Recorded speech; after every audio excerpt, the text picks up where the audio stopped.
And we've got some big breaking news coming in here on 5 Live. It is all set to be one of the biggest Modi-Trump defense deals. This is something that India and the United States have been discussing for at least the last 3 to 4 years. But the current border tension has compelled India to speed up and look towards finalizing a $3 billion deal for up to 30 armed Predator combat drones from the United States. You've heard of the Predator drone. Well, the Indian forces were cleared to receive an unarmed version of the Predator drone called the Sea Guardian. But India today has now learned that an armed version of the Predator is something India is looking at very, very closely and wants to acquire for its deterrent capabilities. Remember, these are Predator combat drones armed with precision-guided weapons that have rained hell in areas like the tribal parts of Pakistan, Afghanistan, Iraq and Syria. These are truly hunter-killer aircraft that are piloted from the ground. They don't have a human pilot on board. And India is looking to acquire at least 30 of these. And we're now hearing that the file completing the paperwork is being rushed through the processes in the Indian government system. That's the big breaking news that we're getting to you now. Take a look at the full story.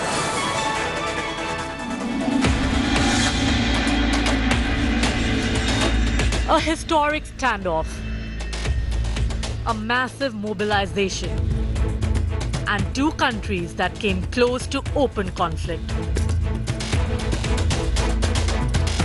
India and China may have begun to disengage, but lessons have been learned. And China simply cannot be trusted. And as part of India's larger quest to beef up its defensive strength, it is all set to make a big move on the offensive strength front.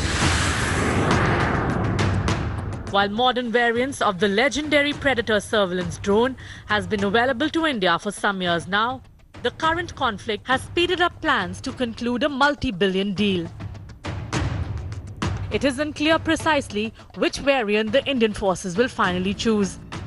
But one thing is clear, India doesn't just want surveillance drones, but combat drones capable of hunting and destroying targets from the air.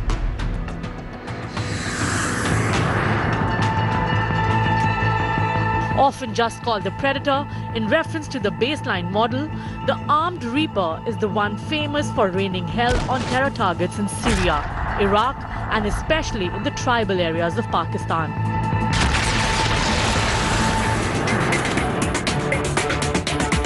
Armed Predators come with Hellfire precision-guided munitions, weapons that are already operational on the Indian Air Force's Apache helicopters.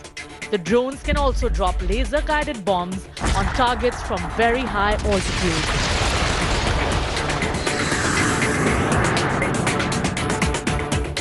India currently operates a fleet of Israeli unarmed surveillance drones, which are seeing extensive use in the current Ladakh standoff.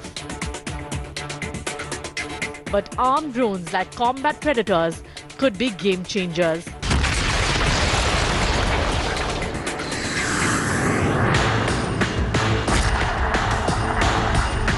Acquiring combat-proven US drones would also make up for an imbalance caused by China's own deployment of Wingloom 2 combat drones in airfields in Tibet, and plans to supply those drones to Pakistan and other countries.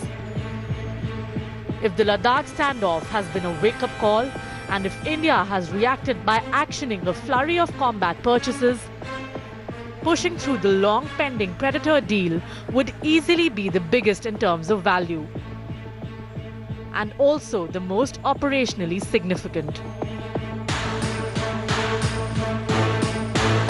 With Sandeep Unithan in Delhi, Bureau Report, India Today.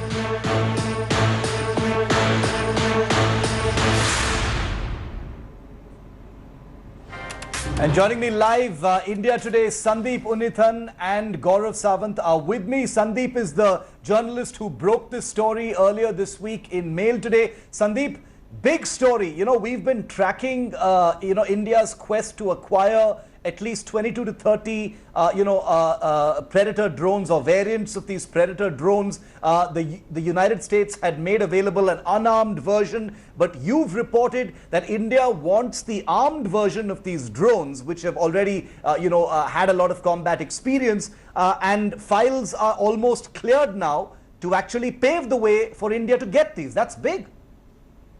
That's correct, Shiv.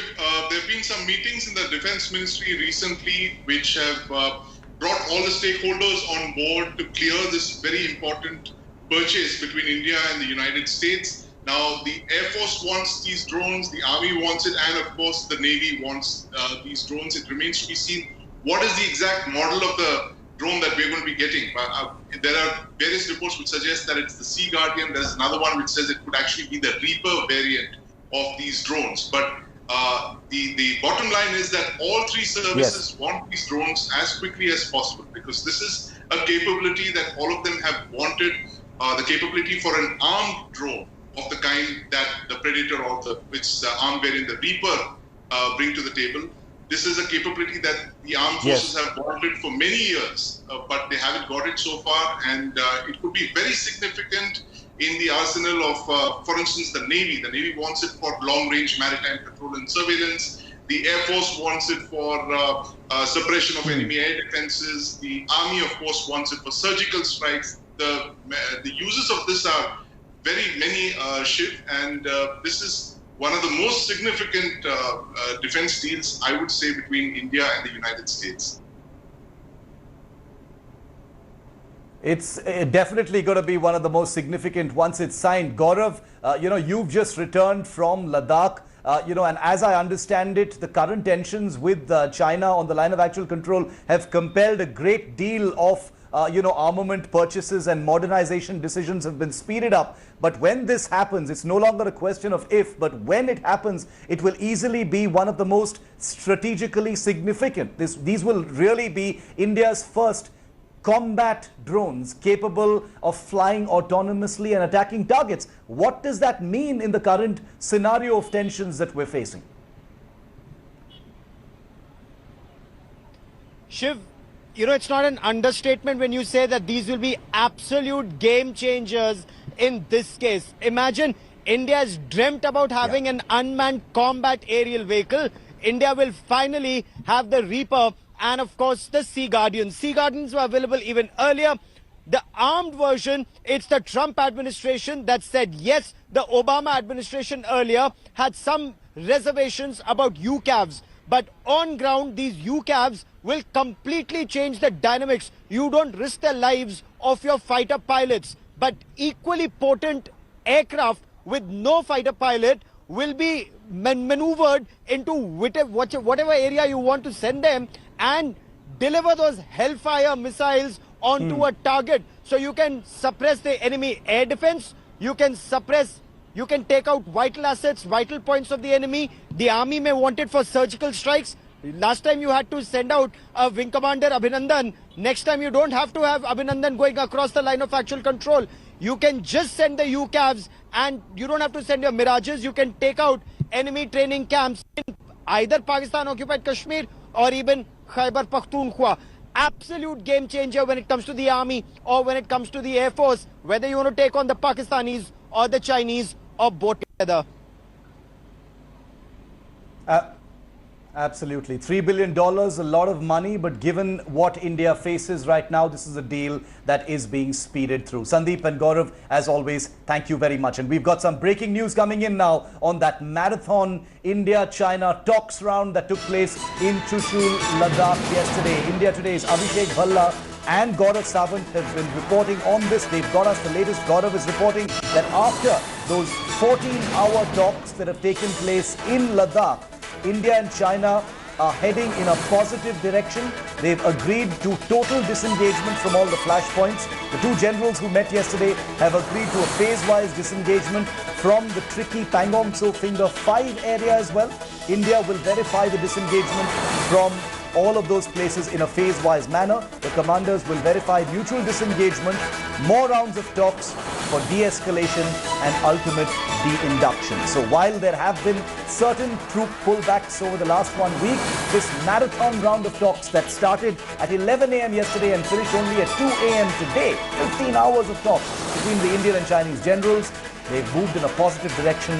They've decided on a phased-wise complete de-induction of the current standoff in eastern Ladakh.